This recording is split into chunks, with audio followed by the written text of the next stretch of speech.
प्यारे विद्यार्थियों नमस्कार। आपका शिक्षक विष्णुदत्त मिश्र। प्रिय विद्यार्थियों, आज हमारी चर्चा संविधान के महत्वपूर्ण अंश पर है। विद्यार्थियों, भारत का संविधान दुनिया का सबसे विस्तृत और सबसे बड़ा लिखित संविधान है। लेकिन उन सबसे बड़ा विस्तृत और लिखित संविधानों में कुछ अंशों पर चर्चा करते हैं। आज हमारी चर्चा है भारत का महान न्यायवादी अर्थात अटॉर्नी जनरल ऑफ इंडिया।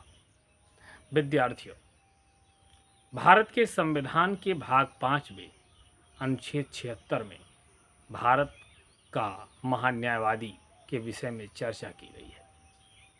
विद्यार्थियों, आपको बताना चाहेंगे जो भारत का महान न्यायवादी होता है ये भारत का सबसे बड़ा विधि अधिकारी होता है, अर्थात यह केंद्र सरकार का पक्ष उच्चतम न्यायालय और उच्च न्यायालय में रख सकता है।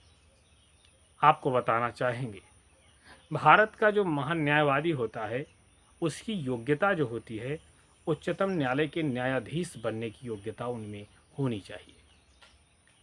हम आपको और बताना चाहते हैं इसी ही तरीके से राज्य स्तर पर महाधिवक्ता होता है जिनकी नियुक्ति संविधान के भाग 6 और अनुच्छेद 165 में वर्णन किया गया है।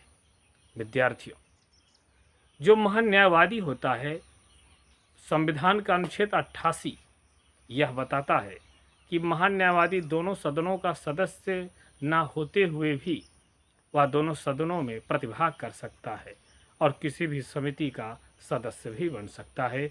यह वर्णन अनुच्छेद 88 में वर्णित है। विद्यार्थियों, अगर आपकी परीक्षा में पूछा जाए कि भारत सरकार का सबसे बड़ा विधि अधिकारी कौन होता है तो कौन होता है? भारत का महान न्यायवादी, जिसकी नियुक्ति राष्ट्रपति द्वारा की जाती है। लेकिन इनके अवधि के विषय में वर्णन नहीं किया गया है।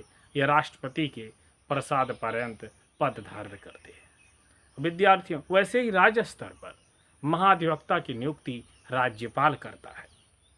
हम आशा करते हैं कि आप कुछ न कुछ जरूर सीखे होंगे। सादर धन्यवाद।